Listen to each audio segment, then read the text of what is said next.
Assalamualaikum warahmatullahi wabarakatuh. Baiklah, kami dari kelompok 5 akan memaparkan materi tentang otoritas jasa keuangan yang dimana anggota kelompok 5 itu terisi oleh saya sendiri Muhammad Najib, ada Iwin Budi Santoso, ada Mirsan Ardianto, ada Rizky Fazrianto, ada Ferry Irawan, ada Hapriyadi Saputra, ada Wahyuni Eka Safitri, dan Muhammad Putra Pandimas. Tujuan PowerPoint ini dibuat kami untuk memenuhi tugas yang diberikan oleh Ibu Anggi. Baiklah, kita akan langsung saja masuk ke materinya. Lembaga Jasa Keuangan di Indonesia, saya akan menjelaskan tentang apa itu OJK. Jadi OJK itu atau Otoritas Jasa Keuangan menurut Undang-Undang Nomor 21 Tahun 2011 itu adalah lembaga yang independen dan bebas dari campur tangan dari pihak lain, yang mempunyai fungsi tugas dan wewenang pengaturan, pengawasan, pemeriksaan, dan penyidikan sebagaimana dimaksud dalam undang-undangan ini.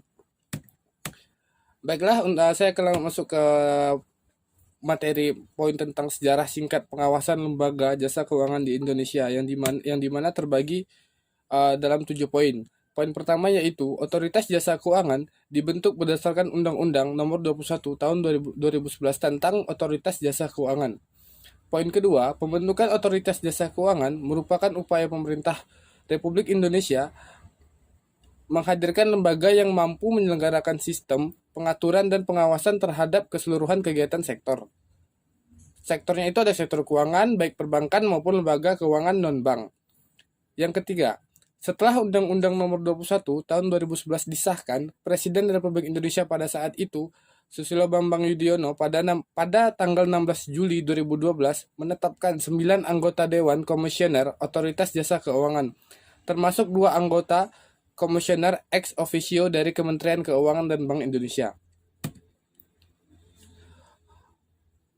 Untuk poin keempat, pada 15 Agustus 2012 dibentuklah Tim Transisi Otoritas Jasa Keuangan tahap 1 untuk membantu Dewan Komisioner Otoritas Jasa Keuangan melaksanakan tugas selama masa transisi. Poin kelima, mulai 31 Desember tahun 2012, Otoritas Jasa Keuangan secara efektif beroperasi dengan cakupan tugas pengawasan pasar modal dan industri keuangan dan bank. Poin keenam, setelah itu, pada 18 Maret 2013 dibentuk Tim Transisi Otoritas Jasa Keuangan tahap 2 untuk membantu Dewan Komisioner Otoritas Jasa Keuangan dalam pelaksanaan pengalihan fungsi, tugas dan wewenang pengaturan dan pengawasan perbankan dari Bank Indonesia. Poin terakhir atau poin yang ketujuh yaitu per 31 Desember 2013, pengawasan perbankan sepenuhnya beralih dari Bank Indonesia ke Otoritas Jasa Keuangan, sekaligus menandai dimulainya operasional Otoritas Jasa Keuangan secara penuh. Itulah tentang sejarah singkat tentang lembaga keuangan di Indonesia. Sekarang saya akan membahas tentang tujuan Otoritas Jasa Keuangan, yang dimana pertama tujuannya itu adalah mewujudkan sektor jasa keuangan yang tangguh, stabil, dan berdaya saing. Poin kedua, mewujudkan sektor jasa keuangan dan kontributif terhadap pemerataan kesejahteraan. Poin ketiga, mewujudkan keuangan inklusif bagi masyarakat melalui perlindungan konsumen yang kredibel. Wewenang Otoritas Jasa Keuangan. Yang pertama, terkait khusus pengawasan dan pengaturan lembaga jasa keuangan. Poin yang kedua, terkait pengaturan lembaga jasa keuangan, bank maupun dan non-bank. Poin ketiga, terkait pengawasan lembaga jasa keuangan, bank dan non-bank. Otoritas Jasa Keuangan melaksanakan tugas pengaturan dan pengawasannya terhadap poin pertama, kegiatan di jasa keuangan di sektor perbankan. Poin kedua, kegiatan jasa keuangan di sektor pasar modal. Poin ketiga, kegiatan jasa keuangan di sektor perasuransian, dana pensiun, lembaga pembiayaan, dan lembaga jasa keuangan lainnya. Baiklah, itu saja yang bisa saya jelaskan tentang sejarah singkat lembaga keuangan Indonesia. Selanjutnya akan dijelaskan oleh kawan saya. Terima kasih. Adapun wewenang yang dimiliki OJK adalah sebagai berikut. A. Terkait khusus pengawasan dan pengaturan lembaga jasa keuangan bank yang meliputi perizinan untuk pendirian bank, pembukaan kantor bank, anggaran dasar, rencana kerja, kepemilikan, kepengurusan dan sumber daya manusia, merger, konsolidasi dan akuisisi bank, serta pencabutan izin usaha bank. Kegiatan usaha bank antara lain sumber dana, penyediaan dana, produk hibridasi, dan aktivitas di bidang jasa. Pengaturan dan pengawasan mengenai kesehatan bank yang meliputi likuiditas, rentabilitas, solvabilitas, kualitas aset, rasio kecukupan modal minimum, batas maksimum pemberian kredit, rasio pinjaman terhadap simpanan dan pencadangan bank, laporan bank yang terkait dengan kesehatan dan kinerja bank, sistem informasi debitur, pengujian kredit, dan standar akuntansi bank. Pengaturan dan pengawasan mengenai aspek kehati-hatian bank meliputi manajemen risiko, tata kelola bank, prinsip mengenal nasabah dan anti pencucian uang, dan pencegahan pembiayaan terorisme dan kejahatan perbankan, serta Baiklah, selanjutnya saya akan menjelaskan tentang pengaturan dan pengawasan pada perbankan. Nah, fungsi pengaturan terhadap perbankan oleh Otoritas Jasa Keuangan merupakan salah satu fungsi, tugas, dan wewenang Otoritas Jasa Keuangan. Fungsi mengatur perbankan sangat penting artinya oleh karena dalam kegiatan operasional perbankan yang demikian luas dan kompleksnya membutuhkan suatu lembaga untuk menjalankan fungsinya tersebut, serta tugas dan wewenang pengaturan terhadap perbankan. Nah, Undang-Undang Nomor 21 Tahun 2011 tentang Otoritas Jasa Keuangan menentukan fungsi, tugas, hingga wewenang ditentukan bahwa Otoritas Jasa Keuangan berfungsi menyelenggarakan sistem pengaturan dan pengawasan yang terintegrasi terhadap keseluruhan kegiatan di dalam sektor jasa keuangan. Ditentukan kemudian bahwa Otoritas Jasa Keuangan melaksanakan tugas pengaturan dan pengawasannya terhadap kegiatan jasa keuangan di sektor perbankan, kegiatan jasa keuangan di sektor pasar modal, dan kegiatan jasa keuangan di sektor perasuransian, dana pensiun, lembaga pembiayaan, dan lembaga jasa keuangan lainnya. Nah, selanjutnya mengenai wewenang Otoritas Jasa Keuangan di dalam Undang-Undang Nomor 21 Tahun 2011 ditentukan dalam pasal 7 bahwa untuk melaksanakan tugas pengaturan dan pengawasan di sektor perbankan sebagaimana dimaksud dalam pasal 6 huruf A, Otoritas Jasa Keuangan mempunyai wewenang sebagai berikut. Yang pertama, pengaturan dan pengawasan mengenai kelembagaan bank yang meliputi perizinan untuk pendirian bank, kegiatan usaha bank, dan yang kedua, pengaturan dan pengawasan mengenai kesehatan bank yang meliputi likuiditas, rentabilitas, solvabilitas, kualitas aset, rasio kecukupan modal minimum, batas maksimum pemberian kredit, arsip pinjaman terhadap simpanan dan pencadangan bank. Kemudian yang kedua yaitu laporan bank. Yang ketiga, sistem informasi debitur. Yang keempat, pengujian kredit atau credit testing. Yang kelima yaitu standar akuntansi bank. Nah, yang ketiga yaitu pengaturan dan pengawasan mengenai aspek kehati-hatian bank meliputi yang pertama manajemen resiko, yang kedua tata kelola bank, yang ketiga prinsip pengenal nasabah dan anti pencucian uang, yang keempat pencegahan pembiayaan terorisme dan kejahatan perbankan, dan yang terakhir yaitu pemeriksaan bank. Baiklah, selanjutnya akan dilanjutkan oleh teman saya. Pengaturan dan pengawasan pada perbankan. 1. Pasar uang. Pasar uang atau money market merupakan pasar tempat instrumen-instrumen jangka pendek ditransaksikan. Instrumen keuangan ini biasanya yang meliputi instrumen yang memiliki waktu jalan tempo dalam waktu kurang dari setahun. Ciri-ciri pasar uang.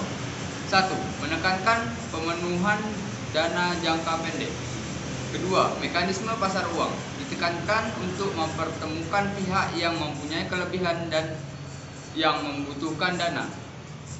3. Tidak terkait pada tempat tertentu seperti pasar modal. Tujuan pasar uang dari pihak yang membutuhkan dana atau modal. 1. Memenuhi kebutuhan jangka pendek seperti menyelesaikan kewajiban membayar utang jangka pendek yang segera akan jatuh tempo. Kedua, memenuhi kebutuhan likuiditas yang disebabkan karena terjadinya kekurangan uang kas atau uang tunai. Ketiga, memenuhi kebutuhan modal kerja seperti biaya-biaya operasi, uang upah karyawan, pembelian bahan baku sedang mengalami Ketiga, memenuhi kebutuhan modal kerja seperti biaya-biaya operasi, upah karyawan, pembeli, dan bahan baku. Keempat, sedang mengalami kalah kirim dari pihak yang menanamkan dana atau modal. 1. Memperoleh keuntungan dengan tingkat suku bunga tertentu. Kedua, membantu pihak-pihak yang mengalami kesulitan keuangan. Ketiga, spekulasi dengan harga akan mendapatkan keuntungan yang cukup besar dalam waktu relatif singkat pada keadaan ekonomi tertentu. 2. Pasar modal. Pasar modal atau capital market adalah suatu pasar untuk pedagang dana jangka panjang berupa obligasi atau saham. Dana yang ditawarkan dalam pasar modal adalah dana yang berbentuk surat berharga atau sekuritas atau e-back yang memiliki jatuh tempo yang lebih dari 1 tahun. Untuk itu, pasar modal sering disebut juga dengan bursa efek. Bursa efek adalah pasar tempat yang pertemuannya menjual dan membeli surat berharga atau efek. Ciri-ciri pasar modal. 1. Produk yang diperjualkan berupa surat-surat berharga dari suatu perusahaan, bukan value asing seperti dalam pasar uang. Kedua, menekankan pada pemenuhan dana jangka panjang, jangka waktu bersikap dalam hitungan tahun. Ketiga, nilai investasi berkembang mengikuti pertumbuhan ekonomi. Keempat, terikat pada tempat tertentu, tidak bisa sembarangan tempat dapat dijadikan wadah transaksi. Tujuan pasar modal. 1. Menghimpun kesempatan kepada masyarakat untuk meningkatkan suatu pertumbuhan ekonomi. Kedua, untuk memberikan kesempatan kepada masyarakat untuk ikut mempunyai perusahaan dan ikut menikmati hasilnya atau laba. Peransuransian. Asuransi adalah pertanggungan atau perjanjian antara dua belah pihak, di mana pihak satu berkewajiban membayar iuran kontribusi premi, pihak yang lainnya memiliki kewajiban memberikan jaminan sepenuhnya kepada pembayar iuran kontribusi premi apabila terjadi sesuatu yang menimpa pihak pertama atau barang miliknya sesuai dengan perjanjian yang sudah dibuat. Keuntungan perusahaan asuransi. Perusahaan asuransi juga mendapatkan keuntungan investasi. Ini diperoleh dari investasi premi yang diterima sampai mereka membayar klaim. Uang ini disebut float. Penanggung jawab bisa mendapatkan keuntungan atau kerugian dari harga perubahan float dan juga suku bunga atau dividen di float. Prinsip dasar asuransi. Yang pertama, insurable interest. Hak untuk mengasuransikan yang timbul dari suatu hubungan keuangan antara tertanggung dengan yang diasuransikan dan diakui secara hukum. Yang kedua, utmost good faith.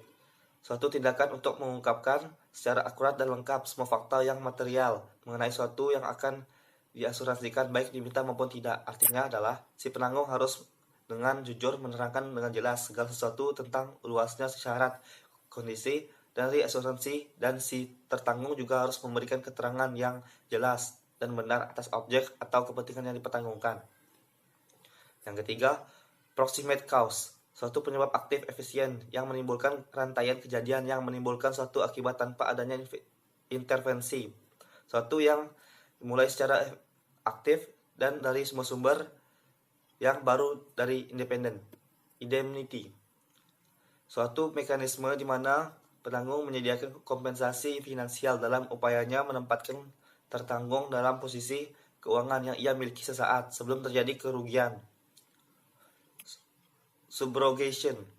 Pengalihan hak tuntut dari tertanggung kepada penanggung setelah klaim dibayar. Contribution, hak penanggung untuk mengajak penanggung lainnya yang sama-sama menanggung, tetapi tidak harus sama kewajibannya terhadap tertanggung untuk ikut memberikan indemnity. Jenis asuransi. Yang pertama, asuransi pendidikan, asuransi jiwa, asuransi kesehatan, asuransi kendaraan, asuransi bisnis, dan asuransi properti. Lembaga pembiayaan. Lembaga pembiayaan merupakan salah satu badan usaha yang melakukan kegiatan pembiayaan dalam bentuk penyediaan dana atau barang modal. Jenis-jenis lembaga pembiayaan.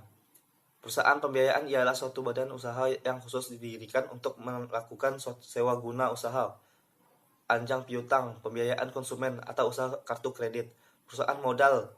Ventura yaitu sebuah badan usaha yang melakukan usaha pembiayaan, penyertaan modal ke dalam suatu perusahaan yang menerima bantuan pembiayaan untuk dijangka waktu tertentu dalam bentuk penyertaan saham, penyertaan melalui pembelian obligasi konservasi, dan atau pembiayaan didasarkan pembagian atas hasil usaha, dan perusahaan pembiayaan infrastruktur, yakni salah satu badan usaha yang didirikan khusus untuk melakukan pembiayaan dalam bentuk penyediaan dana pada proyek infrastruktur. Perbedaan lembaga pembiayaan dan lembaga keuangan. Yang pertama, lembaga pembiayaan hanya terfokus pada satu kegiatan saja. Terfokus pada satu kegiatan keuangan saja, tidak bisa secara langsung menghimpun dana dari masyarakat dalam bentuk giro, tabungan, deposito berjangka. Tidak menekankan aspek jaminan, tidak bisa menciptakan uang giral. Perizinan pembinaan pengawasan bisa dilakukan oleh Departemen Keuangan. Yang kedua, lembaga keuangan terfokus pada bidang jasa keuangan dan lainnya, tidak hanya satu keuangan saja. Secara langsung bisa menghimpun dana dari masyarakat dalam bentuk giro, tabungan, deposito berjangka. Ketika pemberian kredit lebih terfokus pada jaminan.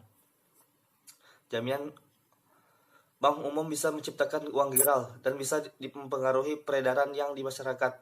Pengaturan dan perizinan seutuhnya berada pada BI. Sebab keuntungan dalam Undang-Undang Nomor 10 1998. Fungsi lembaga pembiayaan membantu masyarakat mulai dari golongan ekonomi menengah ke bawah supaya kedepannya terlepas dari jerat rentener. Rentener ini akan memberikan pinjaman dengan persentase bunga yang cukup besar. Yang kedua, tidak membatasi untuk masyarakat golongan menengah bawah saja, namun bisa dipakai dalam bisnis yakni infrastruktur. Produknya berupa solusi anjang piutang dan sewa guna usaha atau finance lease. Dana pensiun. Dana pensiun adalah lembaga atau badan hukum yang mengelola program pensiun yang dimaksudkan untuk memberikan kesejahteraan kepada karyawan atau perusahaan, terutama yang telah pensiun. Sebagai badan hukum yang mengelola dan menjalankan program yang memasuk atau memenuhi janji manfaat pensiun, pembayaran rutin, tunjangan kesehatan, akses ke fasilitas tertentu, dan lain-lain. Manfaat pensiun diberikan pada seseorang yang pensiun berdasarkan pekerjaan orang itu. Sebelum pensiun, manfaat pensiun bagi peserta mulai dibayarkan pada saat peserta pensiun telah mencapai usia pensiun normal atau sesudahnya, berdasarkan Undang-Undang Nomor 11 Tahun 1992 di Indonesia. Yang mana dana pensiun terdiri dari tiga jenis. Yang pertama, dana pensiun pemberi kerja, yaitu dana pensiun yang dibentuk oleh orang atau badan yang memperkerjakan karyawan selaku pendiri untuk menyelenggarakan program pensiun manfaat pasti atau program pensiun iuran pasti bagi kepentingan sebagian atau seluruh karyawannya sebagai peserta dan yang menimbulkan kewajiban terhadap pemberi kerja. Yang kedua, dana pensiun lembaga keuangan. Dana pensiun pemberi kerja yang menyelenggarakan program pensiun iuran pasti dengan iuran hanya dari pemberi kerja yang didasarkan pada rumus yang dikaitkan dengan keuntungan pemberi kerja. Yang ketiga, dana pensiun lembaga keuntungan.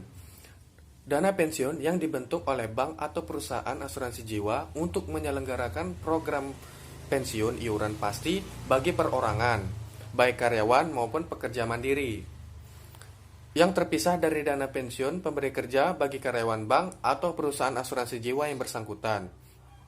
Program dana pensiun di Indonesia dilaksanakan oleh lembaga pemerintah maupun swasta dalam rangka menjalankan program pemerintah untuk mewujudkan kesejahteraan, rasa aman, perlindungan kesehatan, kecelakaan kerja, hari tua, pensiun, dan kematian. Pemerintah Indonesia membentuk lembaga yang menanggung hal tersebut yang ditujukan baik karyawan negeri maupun swasta. Pegadaian. Pegadaian adalah suatu badan atau organisasi yang bergerak dalam bidang pelayanan jasa peminjaman uang dengan menggadaikan suatu barang sebagai jaminannya. Nasabah yang ingin mendapatkan uang pinjaman harus menggadaikan barang sebagai jaminan. Baru kemudian pihak pegadaian memberikan pinjaman uang sebanding dengan nilai jaminan barangnya. Tiap penjaminan memiliki jangka waktu berlaku. Nasabah dapat melunasi pinjamannya atau menebus barangnya sesuai dengan jumlah pinjaman sebelum jangka waktu tersebut habis. Jika pinjaman tidak lunas dibayar sampai jangka waktu habis, maka barangnya akan hangus. Jika sudah hangus, maka barang tidak bisa ditebus dan akan dilelang oleh pihak pegadaian. Tujuan pegadaian. Sifat usaha pegadaian pada prinsipnya adalah menyediakan pelayanan bagi kemanfaatan umum dan sekaligus memupuk keuntungan berdasarkan prinsip pengelolaan. Sifat yang lain adalah memberi pinjaman untuk jangka waktu berkisar antara 3-6 bulan dalam jumlah yang relatif kecil. Pinjaman jangka menengah dan panjang tidak diberikan oleh pegadaian. Oleh karena itu, pegadaian mempunyai tujuan sebagai berikut. Yang pertama, turut melaksanakan dan menunjang pelaksanaan kebijakan dan program pemerintah di bidang ekonomi dan pembangunan nasional pada umumnya melalui penyaluran uang pinjaman atas dasar hukum gadai. Yang kedua, pencegahan praktik ijon, pegadaian gelap, riba, dan pinjaman tidak wajar lainnya. Lembaga Jasa Keuangan Syariah. Lembaga keuangan syariah atau Syariah Financial Institution merupakan suatu badan usaha atau institusi yang kekayaannya dalam bentuk aset-aset keuangan atau financial assets maupun non-financial asset berdasarkan konsep syariah, di mana kegiatan usaha lembaga keuangan diperuntukkan bagi investasi perusahaan, kegiatan konsumsi, dan distribusi barang dan jasa. Sistem keuangan yang ada dalam lembaga keuangan dapat berbentuk lembaga keuangan konvensional dan lembaga keuangan syariah. Lembaga keuangan syariah berbeda dengan lembaga keuangan konvensional, baik dalam tujuan, mekanisme, kekuasaan, ruang lingkup, serta tanggung jawabnya. Sedangkan lembaga keuangan syariah adalah sebagai bagian dari sistem ekonomi syariah. Dalam menjalankan bisnis dan usahanya juga tidak terlepas dari prinsip syariah. Oleh karena itu, lembaga keuangan syariah tidak akan mungkin membiayai usaha-usaha yang di dalamnya terkandung hal-hal yang bertentangan dengan prinsip-prinsip syariah, yang menimbulkan kemudaratan bagi masyarakat. Lembaga keuangan syariah dalam setiap transaksi tidak mengenal bunga, baik dalam menghimpun tabungan investasi masyarakat ataupun dalam pembiayaan bagi dunia usaha yang membutuhkannya. Sistem bunga akan merugikan penghimpunan modal, baik suku bunga tersebut tinggi maupun rendah. Suku bunga yang tinggi akan menghukum pengusaha sehingga akan menghambat investasi dan formasi modal, yang pada akhirnya akan menimbulkan penurunan dalam produktivitas dan kesempatan kerja, serta laju pertumbuhan yang rendah. Suku bunga yang rendah akan menghukum para penabung dan menimbulkan ketidakmerataan pendapatan dan kekayaan, karena suku bunga yang rendah akan mengurangi rasio tabungan kotor, merangsang pengeluaran konsumtif sehingga akan menimbulkan tekanan inflasioner, serta mendorong investasi yang tidak produktif dan spekulatif, yang pada akhirnya akan menciptakan kelangkaan modal dan menurunnya kualitas investasi.